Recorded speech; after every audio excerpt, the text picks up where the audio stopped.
congratulations po. Congrats kay Maestro 21 TV. Congrats. Siya pong pinanghalpon na Best Reactor ngayong buwan po ng January 2024.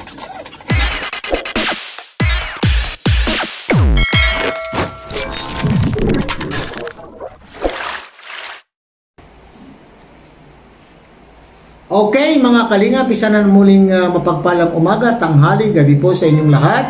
Sana po ang lahat ay nasa mabuting kalagayan at ligtas po sa anumang kapahamakan saan man po kayo dako ng mundo naroroon. Ako po muli ang inyong lingkod, Maestro 21 TV. At sa ating video ngayong araw na ito, tayo na naman po ay magbibigay po ng isa pang reaction tungkol po sa magjowa o magsyotang mag-asawa, magjowa o ano man po ang ating sasabihin na sina Kuya Kenz. Pero ang focus po ng ating paksa ngayong araw sa ating video po ay kay Kuya Kenz.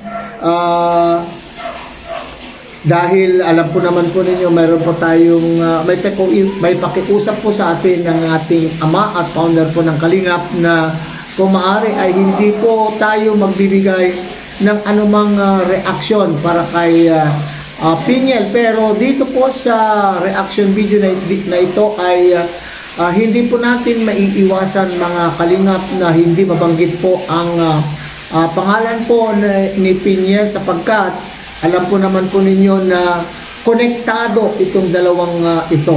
Okay?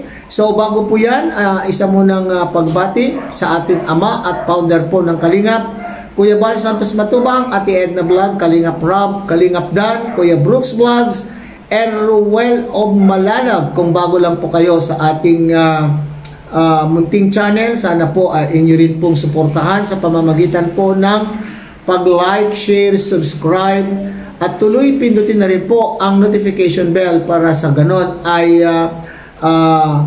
tayo pa rin po ay magkakasama sa susunod pang mga reaction videos na ating gagawin. Likewise, mega shout out sa ating mga kasamahan po dyan sa Karepa, Kalingap Reactor Partners. Sa pamumuno po yan ng aming presidente, Javier De Leon, aka Birador.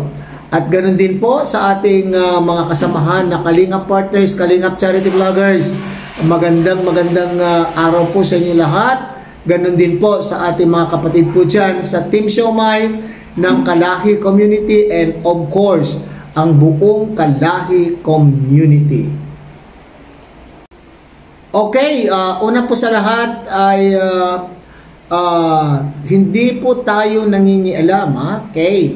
Hindi tayo nangingialam po sa love affair o sa love story po ng magjowa sapagkat ako po ay naniniwala na ang lahat po ay may karapatan umibig at may karapatan pong magmahal. Okay? So, at saka sa punto naman na ito ay sinasabi ni Kuya Bal, mga kapatid, mga kalingap, na ang kasong ito po ay tapos na pero ako po ay magbibigay lamang po ng sarili ko pong opinion, kuro-kuro, tungkol po sa pangyayari. Okay.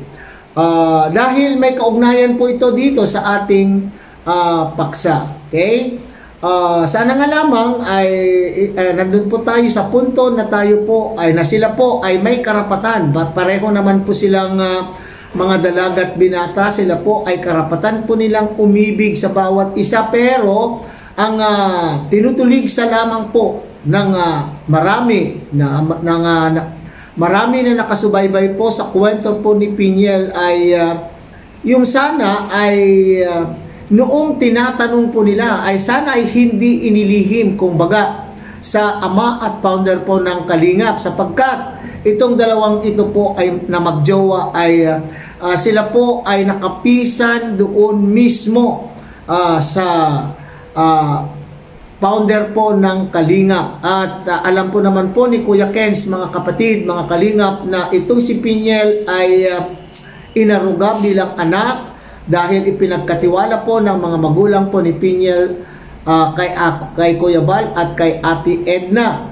Kaya sa puntong ito ay parang medyo may mali. Okay? Hindi mali doon sa pagmamahal kundi yung paglilihim at saka yung hindi pagsasabi ng katotohanan o para ito po ay lumalabas. Nung hindi pagsasabi ng katotohanan nung sila po ay tinanong, ay parang lumalabas po dito mga kapatid na ito po ay walang respeto. Okay? Sa kawalan respeto sa itinuturing po na magulang po ng ni Piñel, hindi po ba?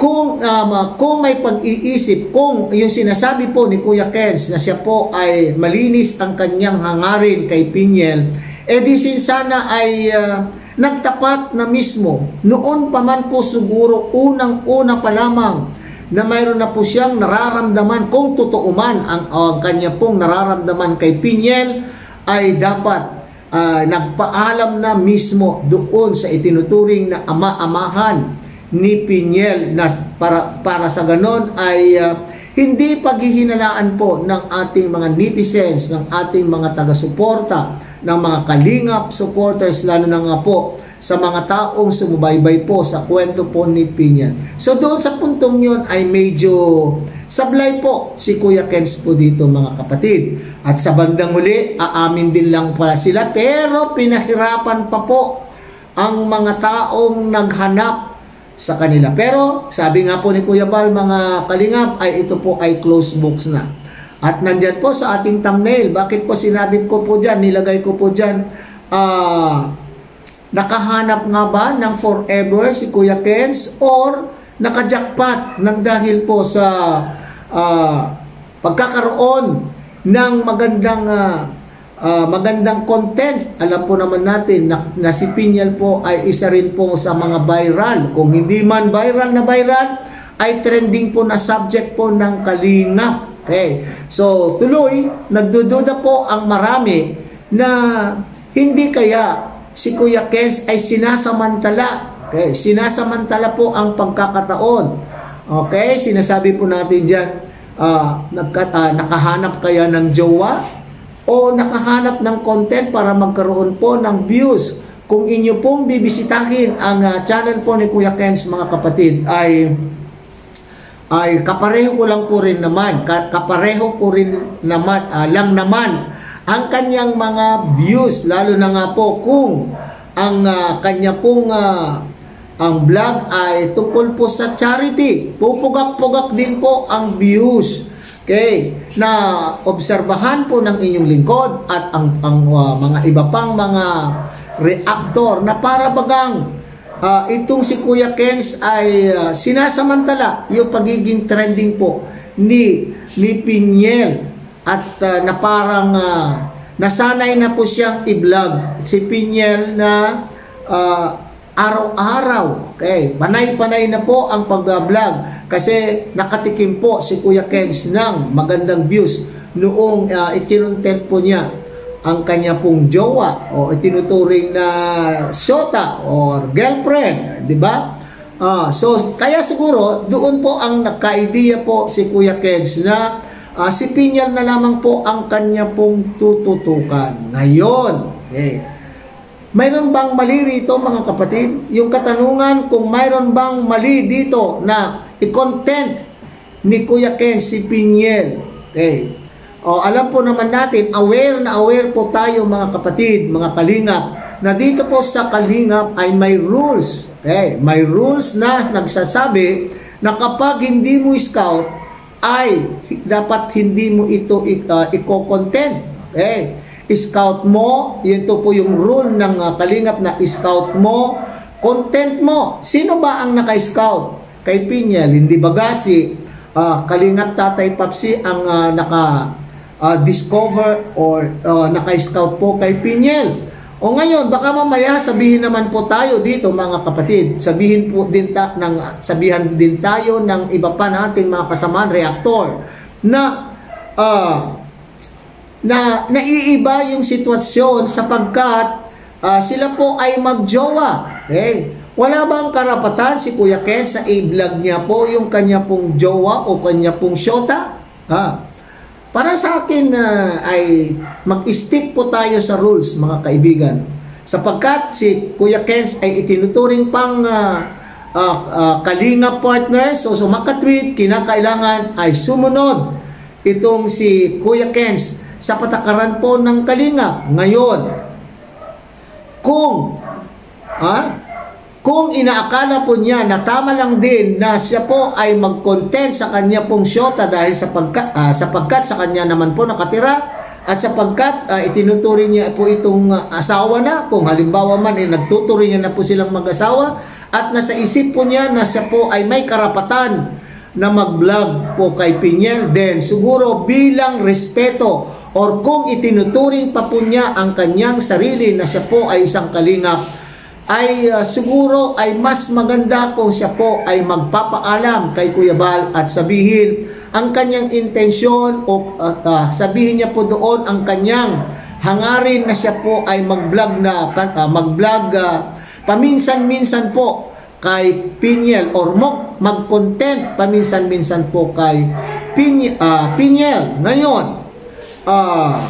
kung patuloy pa rin po na ito gagawin ni Kuya Kenz na walang basbas po ng kalingap at pinapangatwiranan po niya na jowa naman po niya yung itino-content niya, siguro mas maganda para may laya po si Kuya Kenz na i-content ang kanyang jowa, ay mas maigi para sa akin, opinion mga kalingap, ay mas maganda siguro kung humiwalay na o umalis na si Kuya Kenz po sa poder po ng kalingap, upang sa ganon ay hindi na siya magiging sakop ng kalingap rules, kung saan ay nagsasabi po doon scout mo, content mo. Okay, so yan, maliwanag po yan mga kapatid. So sana naunawaan po ito ni Kuya Kenz, kasi napapansin po natin na nawili na po itong si Kuya Kenz sa pagbablog o sa pagko-content doon sa kanyang jowa, na alam po naman natin na kapag ikaw ay kalinga partner ay kinakailangan sumunod ka sa rule. At ano yung rule na yan? Yung rule na scout mo ay content mo. Pero sa katwiran naman po na sila po ay magjowa, so mabuti pa po kung mas maigi at mas mabuti po siguro mga kalingap kung itong si Kuya Kenz ay magpaalam mismo po sa founder po ng Kalingap kung siya po ba ay bibigyan po ng pahintulot o basbas na paminsan-minsan, upang siya naman po ay makatikim ng malalaking views na siya naman po gagamitin po niya sa paglingap sa kanya pong mga kababayan po dyan sa bulan Sorsogon.